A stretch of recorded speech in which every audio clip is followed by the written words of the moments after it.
Hi, I'm Luke. Welcome back to Hot Wax and Cool Vinyl. After the amazing response we got to the reintroduction video, I had to dive right in and do a Grails video. So what I'm going to show you today is the classic Beatles Butcher cover. Now stick around till the end because I'm going to tell you exactly where I found it, and who knows, maybe you can too.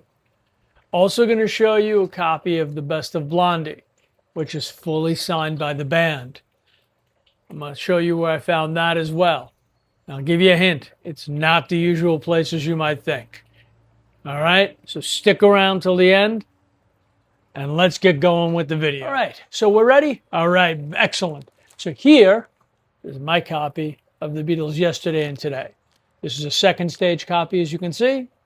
And quite honestly, it's still an iconic piece of music history.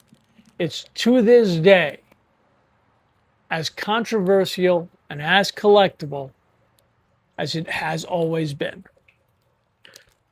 So the fascinating thing I find behind this album is not just the cover. The cover is something we all know or we've seen before.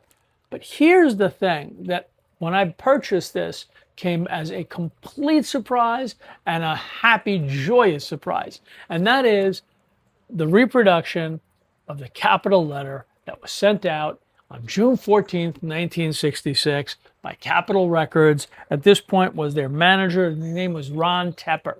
So here's what the letter says if you've never seen it or never heard of this letter. It's really, really cool. It says, "Dear reviewer, in the past few days, you may have received an advanced promotional copy of the Beatles' new album, The Beatles Yesterday and Today. In accordance with the following statement from Alan Livingston, who at the time was the president of Capitol Records, the original album cover is being discarded and it's going to be replaced. The original cover, this, created in England and was intended as a pop art, a satirical pop art piece. It didn't work. Nobody in the United States thought this was pop art at all. So, I mean, come on. Picture US 1966. This is what you're presented with at a record store as a pop album for mostly young men and women, teens, etc. Okay. So, terrible move. But they figured it out right away, and this is cool. So, however, a sampling of the public opinion in the United States indicates that the cover's design is subject to misinterpretation. Ya think? For this, I'm sorry. I read this and I started chuckling because I found it amusing. But I have to put myself in the mindset of a 1966 record executive.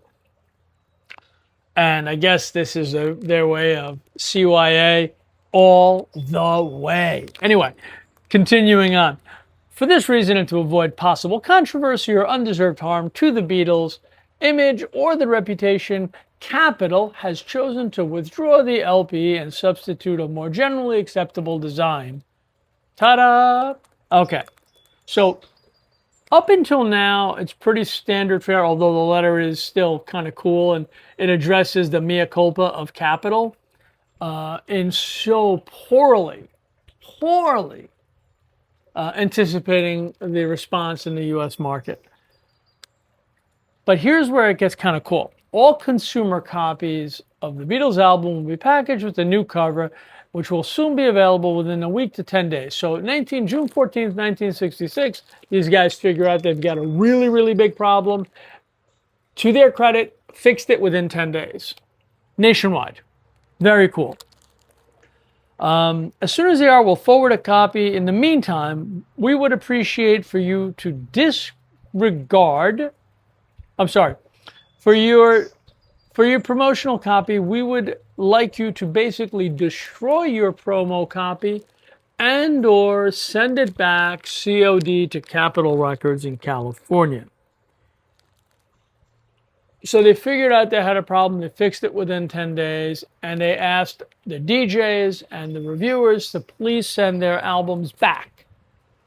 So that would explain, amongst the myriad of other things, but it certainly gives an explanation as to why this record became so scarce.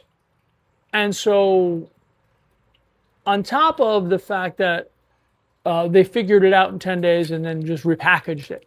But what was already sent out, you have to figure a good percentage went back to Capitol, especially if you're a DJ at the time. If you're a DJ at the time, you made your living in a lot of ways by plugging albums that Capitol and all the other record companies were giving you.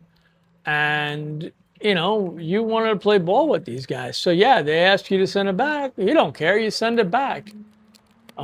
So that was something I found very, very, very fascinating with this album cover. Okay, so next up, Blondie's Best Of, fully signed. Hang out, and I'll be right back. All right, so let's finish this up on the Grail section for today. So what do we have to finish up with? Well, as promised, a fully signed Best Of Blondie. Fully signed, I have 4 signatures on this. I've got Clem, I've got Stein, Infantino, and of course Debbie. So here we have Nigel is not on this, but the signatures themselves are really clear. Very well done. They're in blue Sharpie. There's no dedication, which for me is always cool. I prefer not have any dedications on it. Even if I'm the one who got the auto, I prefer not to have a dedication. So I can pass it down to my children or anybody else or whatever the case might be. So this one is really nice. Like I said, I like it. Blondie's one of my favorite bands. From back in my days as a punk rocker, from when the self-titled came out, Plastic Letters, always been one of my favorite bands. I find Debbie Harry has a very strong voice, but more importantly, Blondie is a band. There was an actual T-shirt that they put out saying Blondie is a band, not Debbie Harry. I digress. So, finishing up as promised, where did I get the Beatles and where did I get Blondie? Okay, I did not get them in any of your regular places. I didn't find them on eBay. I didn't find them at a thrift store or a record shop, record store day, or the yard sale. 2 separate sites, and I urge you to explore them both. The Beatles, yesterday and today, butcher cover, I found on a site called Live Auctioneers. I'll link the link below to it.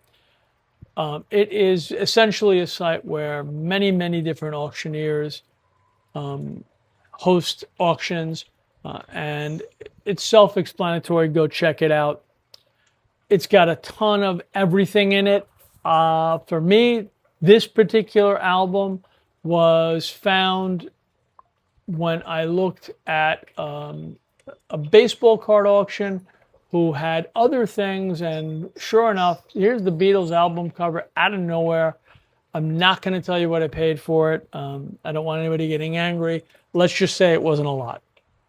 And then this I found on another auction website. This one is called Auction Ninja. Now, Auction Ninja has a bigger footprint on the East Coast.